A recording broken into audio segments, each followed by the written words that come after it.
I'm debating between spending a few years at the army, being a father, but I will take my last role as being as a VP sales, leading a business line in my previous company, that I think gives you the best perspective of the business when you come from the sales side. I always been on the B2B side of businesses, and always on selling services selling solutions for the long run.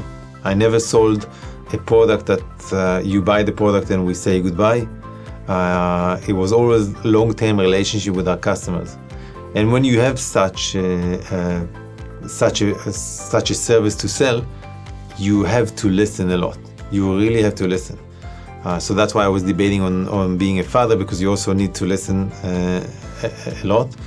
But listening to the clients makes you much more accurate, makes you smarter, because you do understand their pains, and with their pains you know what is the next thing that you need to develop in order to support their needs.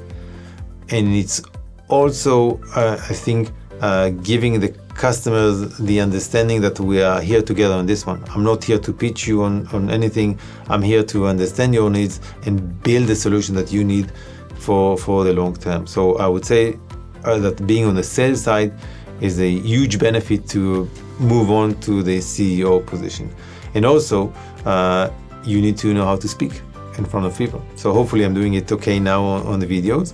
But same as you speak with customers, you then need to speak with your investors, you need to speak with your team members, and you need to be able to communicate things that are fun to communicate, things that are less fun to communicate, but it's all about communication. I think you also get the communication skills from the sales side, also from the army. That's why I said the army at the beginning, but in general, I think that the sales experience was a great preparation to be a CEO. And maybe lastly, you cannot sell anything without collaboration. And when you sell something, you always need to sell externally to your customers, but also sell it internally, so the team will support you. You need the product, you need the R&D, you need the operation, you need many people that will be engaged and will run with you to close the next deal with your customer. So you need everyone to be engaged. You need to know how to work with the team. And obviously, being a CEO, without engaging the team, you can be by yourself, but you won't have the team that will run with you to win the next challenge. So I think this is it for me.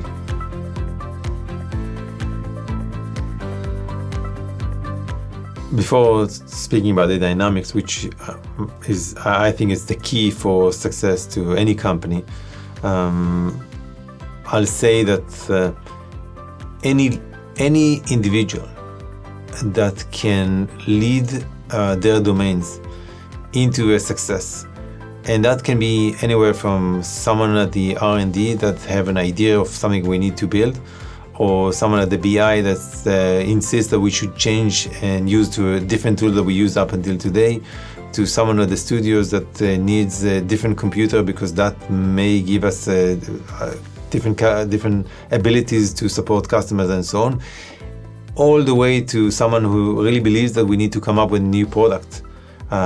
We need to go to new markets. We must, and every company must be in this position, know that anyone in this company has the space to make a difference, to make the change, to lead us to a different place. And I think that's the key for us. I think that I find myself quite often with people who are actually trying to come up with different ideas, that the first reaction is, what? Why would we do it now? But then you see that make lots of sense, and they experience things that I don't see. I cannot see it on my end. Anyone who's managing the community, I'm not speaking with the community quite often. Anyone who speaks with the customers, I don't speak with the customers quite often as they do. And I understand that anyone who's sitting at the front in their domains can come back with some great feedback that we must follow. I think it's also important to be in a company that we delegate to each other, we give space to each other to come up with our own initiatives and lead the company to a success. And the last thing I would say is actually, which I'm not shy to say, that anyone who reports to me is smarter than me in their domains. And I need everyone to lead me in whatever they do. I cannot compete with our CFO, and I cannot compete with our head of marketing, and I cannot compete with the head of R&D. Each and one of them knows way better than me on what they do. Therefore, they have to lead me. And I think that everyone needs to be secure, not to be shy, that anyone who reports to them in their domain later on can lead them to a success. And really, as a small company with 150 employees, we are still in the right size that we can listen to everyone and gain from that knowledge. And as far as the attitude, or as far as the company DNA, it needs to be fun. At the end of the day, we need to enjoy. I think we're spending more time with our colleagues than we're spending time with our families. If we calculate the hours that we are awake in the day, we are more time awake with our colleagues than with our families. And when you come to the office, during COVID, obviously it's kind of vague when you are at the office, but still, if you're not in the office, you're on Zoom and you're speaking with your colleagues, it needs to be a fun place. It needs to be a place that you are missing your team, that you share with them your stories. You see them as your friends, not only your colleagues.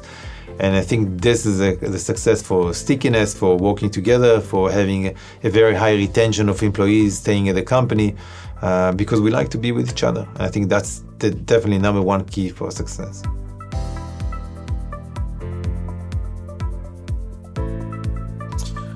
I'll start with the business decision that we made. It was clear to us that this is our team, this is our family, and we are together in this one, and we must do as much as we can to help and to support them in their families during these terrible times that they go through. In Ukraine, we have two main teams. We have the development team and we have the support team. Obviously, I think straight at the beginning, most of them moved to the West. We gave them some space to see that they settle down, that they can find a place. We didn't want to push them on anything because we knew that things are so new to them and they don't know exactly what to expect. We didn't know what to expect. We assumed that we were going to see some slow in the development and the support to our customers. And I think it was the second day after the war started that we started to see that they are way more proactive. They are on emails all day long. And when we spoke with them and said, look guys, this is what keeps us normal. We want to be busy with work. We don't want to think about what's happening outside. So we are happy to work as much as we can. And it never stopped. It never stopped.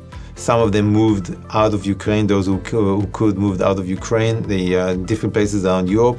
Still very much connected, still very much on their emails, and very much engaged with everything is happening in the company.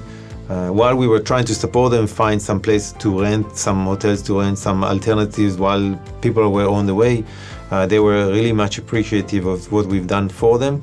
And I have to say that not that things are back to normal in Ukraine, but for us, the work and the pace of work is as it used to be before the war.